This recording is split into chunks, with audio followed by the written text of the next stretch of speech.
دنیا میں زنا کب شروع ہوا تھا؟ حضرت حابیل کو قتل کرنے کے بعد قابیل اپنی سگی بہن اکلیمہ کو لے کر ایک پہاڑی پر چلا گیا۔ قابیل پہلے سے ہی اپنی بہن اکلیمہ کو چاہتا تھا، اس لیے جب رات ہوئی تو شیطان نے قابیل کو ورغلایا کہ اپنی بہن سے زنا کر لو۔ چنانچہ قابیل اپنی سوئی بہن کے ساتھ لیٹ گیا اور پھر بسم اللہ الرحمن الرحیم۔ حابیل اور قابیل حضرت آدم علیہ السلام اور حضرت حوا علیہ السلام کی حقیقی بیٹے تھے، لیکن خدا کی قدرت کے دونوں بھائیوں کے مزاج، عادات و اطوار میں زمین و آسمان کا فرق تھا۔ بڑا بھائی قابیل مزاجاً غصے کا تیز، بد زبان اور فطرتاً برائی کی جانب راغب تھا۔ حسد، بغض، سرکشی، تکبر اور انتقام کا جذبہ اس کی سرشت میں شامل تھا اور اس کا ذریعہ معاش کھیتی باڑی تھا، جبکہ چھوٹا بھائی حابیل نیک سیرت، متقی، پرہیزگار، منکسر المزاج اور عاجز انسان تھا۔ وہ بھیڑ بکریاں چرایا کرتا تھا اور فارغ وقت اپنے والد کی خدمت میں گزارتا۔ قابیل شکل و صورت میں حابیل سے زیادہ خوبصورت تھا، جبکہ حابیل واجبی خد و خال کا مالک لیکن اپنے بڑے بھائی قابیل کے مقابلے میں زیادہ قوی و طاقتور تھا۔ ویسے تو والدین کو اپنے تمام بچے پیارے ہوتے ہیں اور وہ سب ہی سے محبت کرتے ہیں، لیکن حابیل کے مکارم اخلاق، نیک سیرت، فرما برداری اور دیگر خصوصیات کی بنا پر حضرت آدم علیہ السلام چھوٹے بیٹے کو زیادہ پسند فرمایا کرتے اور اسے اپنا جانشین مقرر کرنا چاہتے تھے، جبکہ قابیل کی عادات بد کی وجہ سے اس کے متعلق متفکر رہتے اور اس کی اصلاح کی کوششیں بھی کرتے تھے۔ قرآن کریم نے حضرت آدم علیہ السلام کے ان دونوں صاحبزادوں کے نام لے کر مخاطب نہیں کیا، البتہ تورات میں ان کے نام حابیل و قابیل بیان کیے گئے ہیں۔ ان کے واقعے سے متعلق حافظ حدیث علامہ عماد الدین ابن کثیر نے سند کے ساتھ ایک روایت نقل کی ہے جو حضرت عبداللہ بن مسعود رضی اللہ تعالیٰ عنہ اور بعض دوسرے صحابہ سے منقول ہے کہ جب حضرت آدم علیہ السلام اور حضرت اماں حوا علیہ السلام دنیا میں تشریف لائے اور توالد و تناسل کا سلسلہ شروع ہوا تو ان کی نسل میں اضافے کے لیے ہر ایک حمل سے ان کے دو بچے توام یعنی جڑواں پیدا ہوتے، ایک لڑکا اور دوسری لڑکی۔ بہن بھائی ہونے کی وجہ سے ان کا آپس میں نکاح حرام تھا، چنانچہ اللہ تعالیٰ نے اس وقت کی ضرورت کے لحاظ سے شریعت آدم علیہ السلام میں یہ خصوصی حکم جاری فرما دیا تھا کہ حضرت حوا علیہ السلام سے توام پیدا ہونے والے لڑکے اور لڑکی کا عقد دوسرے وقت میں پیدا ہونے والے توام بچوں سے کر دینا جائز ہے۔ اسی حکم کے مطابق قابیل اور حابیل کی شادی ہونا تھی۔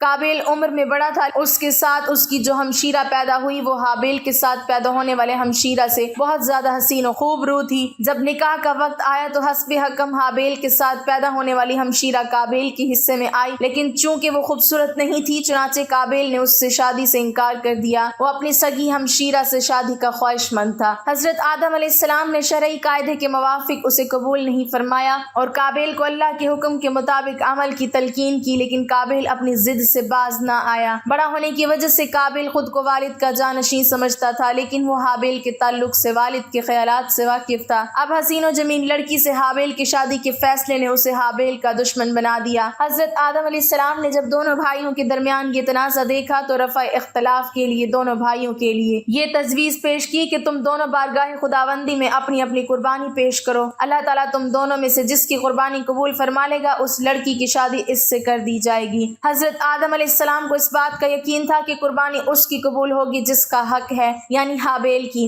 اس زمانے میں قربانی قبول ہونے کی ایک واضح اور کھلی علامت یہ ہوتی تھی کہ آسمان سے ایک آگ آتی اور قربانی کو کھا جاتی، اور جس قربانی کو آگ نہ کھائے تو اس کے معنی یہ ہوتے کہ وہ قربانی اللہ کے حضور قبول نہیں ہوئی۔ قرآن کریم میں اللہ تعالیٰ نے حضرت آدم علیہ السلام کے دونوں بیٹوں کا قصہ قیامت تک آنے والی نسلوں کے لیے عبرت اور نصیحت کے طور پر پیش کیا ہے۔ اللہ تعالیٰ اپنے محبوب رسول صلی اللہ علیہ وسلم اور نبی آخر الزماں کو مخاطب کرتے ہوئے فرماتا ہے، اے محمد آپ ان کو آدم علیہ السلام کے دونوں بیٹوں کے حالات بالکل صحیح صحیح پڑھ کر سنا دیں۔ جب ان دونوں نے نذرانہ پیش کیا تو ایک کی نیاز تو قبول ہو گئی اور دوسرے کی قبول نہیں ہوئی، تو وہ قابیل کہنے لگا کہ میں تجھے قتل کر دوں گا۔ اس حابیل نے کہا کہ اللہ پرہیزگار ہی کی نظر قبول فرمایا کرتا ہے، اگر تو مجھے قتل کرنے کے لیے مجھ پر ہاتھ چلائے گا تو میں تیرے قتل کی طرف ہرگز ہاتھ نہیں بڑھاؤں گا۔ مجھے تو اللہ رب العالمین سے ڈر لگتا ہے، میں تو چاہتا ہوں کہ تو میرا گناہ اور اپنے گناہ دونوں اپنے سر رکھ لے، پھر دوزخیوں میں شامل ہو جا۔ ظالموں کا یہی بدلہ ہے۔ بس اسے اس کے نفس نے اپنے بھائی کے قتل پر آمادہ کر دیا اور اس نے اسے قتل کر ڈالا اور خسارہ اٹھانے والوں میں سے ہو گیا۔ حضرت آدم علیہ السلام نے دونوں بھائیوں کو حکم دیا کہ وہ اللہ کے حضور قربانی پیش کریں۔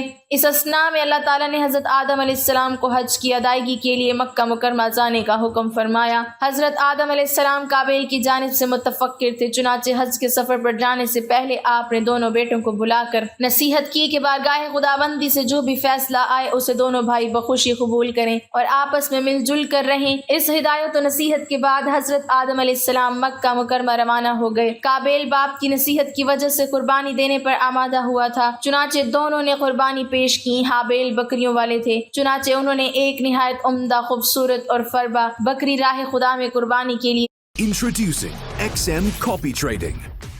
Copy successful traders and earn from the markets or get copied. پیش کی۔ قابیل کھیتی باڑی کرتا تھا، لہٰذا اس نے فضول اور ردی فصل کا ایک گٹھا قربانی میں دیا۔ اللہ نے حابیل کی قربانی قبول فرمائی مگر قابیل کی قبول نہیں ہوئی۔ اس زمانے میں قربانی کی قبولیت کی علامت یہ ہوتی تھی کہ آسمان سے ایک شعلہ نیچے اترتا اور وہ قربانی کے لیے پیش کی گئی شے کو جلا کر بھسم کر دیتا۔ اس کا مطلب یہ تھا کہ اللہ نے قربانی قبول فرما لی۔ یہ دیکھ کر قابیل غضبناک ہو گیا اور حسد کی آگ میں جل کر بولا، میں تجھے جان سے مار ڈالوں گا۔ حابیل نے کہا، بھائی جان، اس میں میرا کیا قصور ہے؟ یہ تو اللہ تعالیٰ کا قاعدہ ہے کہ وہ صرف اپنے متقی بندوں کی قربانی قبول فرماتا ہے۔ اگر آپ مجھے قتل کرنے کے لیے اپنا ہاتھ جلائیں گے تب بھی میں آپ کو قتل کرنے کے لیے اپنا ہاتھ نہیں جلاؤں گا، کیونکہ مجھے تمام جہانوں کے پروردگار اللہ تعالیٰ کا خوف ہے۔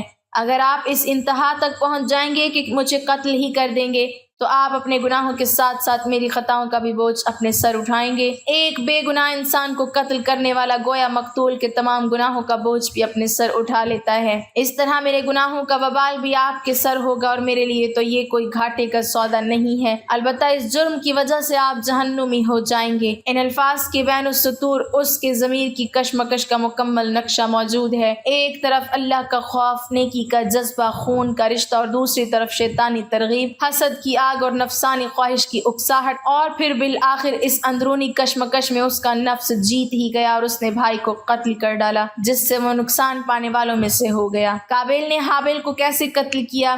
حضرت عبداللہ بن عمر فرماتے ہیں، خدا کی قسم، مقتول حابیل قابیل سے زیادہ طاقتور تھا، لیکن اسے حیا و شرم مانے رہی کہ اپنے بھائی کی طرف قتل کے لیے ہاتھ بڑھائے۔ علامہ ابن کثیر قتل کے حوالے سے مختلف اقوال تحریر فرماتے ہیں کہ شاید قابیل کے پاس لوہے کی راڈ ہو جس سے حابیل کو مار اور قتل کر دیا۔ ایک اور قول یہ بھی ہے کہ قابیل نے پتھر کی چٹان حابیل کے سر پر مار کر اسے ہلاک کیا، جبکہ حابیل جب سو رہا تھا تو قابیل نے بھائی کا سر کچل ڈالا۔